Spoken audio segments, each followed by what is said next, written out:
Daniel in the lion's den.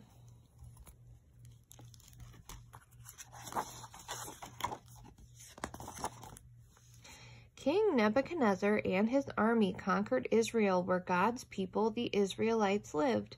Then he took all the Israelites with him back to the city of Babylon, where his people had a different religion. One of the Israelites who was taken to Babylon was a young boy named Daniel. Daniel and his 3 friends from Israel were smart, good-looking boys.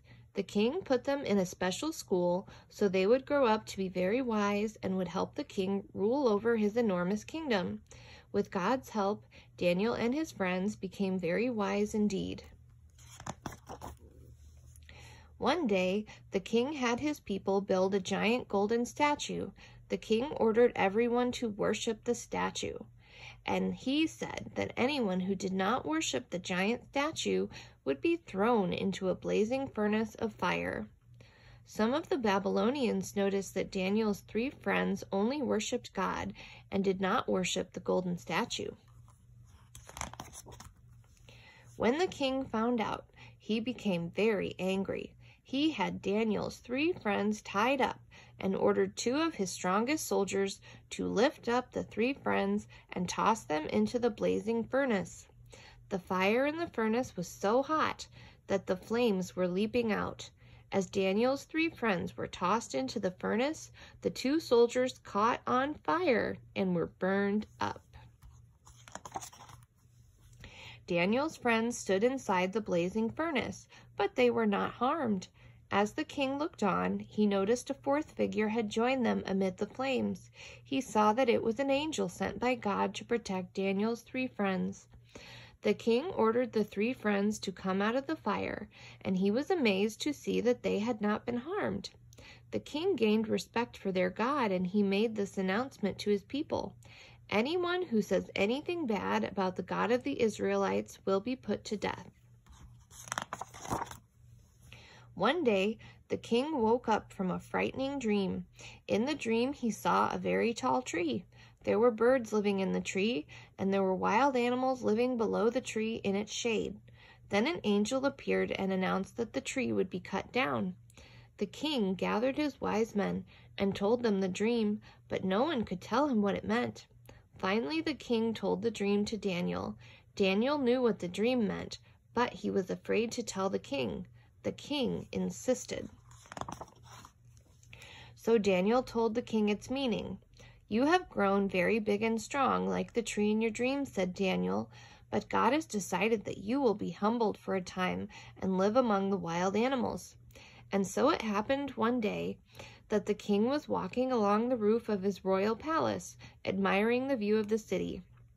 "Here is the great city of Babylon," he said, "which has been built by my mighty strength for my honor and glory." At that very moment, the king suddenly found himself among the wild animals, far away from any cities or towns. He lived like an animal for some time, eating grass and sleeping outdoors. His hair grew long and his fingernails grew into claws. After some time passed, God returned him to his place as king of Babylon and made him more powerful than before. The king had learned to be humble before the God of Israel. He praised God and marveled at God's power over all humans. Many years later, the king's son became the new king of Babylon. At a great feast for his friends, the new king served wine in golden cups that had been taken from the temple of the God of the Israelites. During the meal, the Babylonians gave praise to the gods of their religion. Suddenly the king saw a human hand appear out of nowhere, and it began writing something on the wall nearby. The king turned white with fear, and his guests were scared and confused. When the writing was complete, the hand vanished. The new king gathered all of his wise men to read the writing on the wall, but none of them could figure out what it said or what it meant.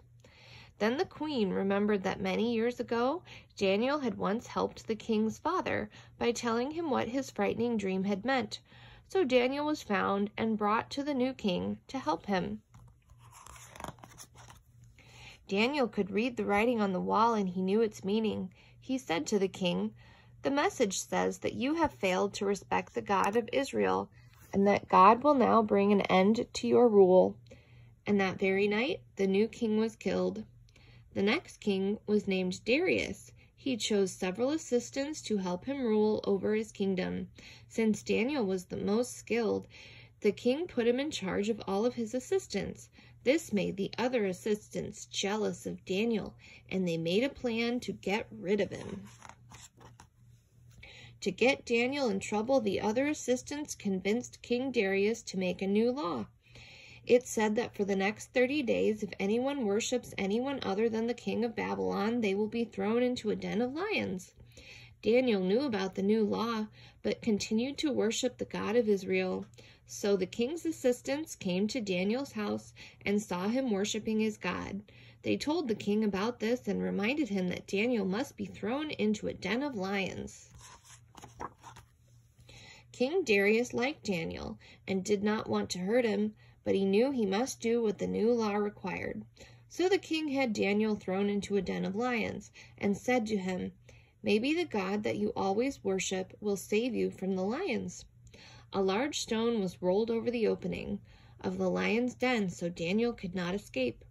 That night, King Darius was so worried about Daniel that he could not eat any food and he did not get any sleep.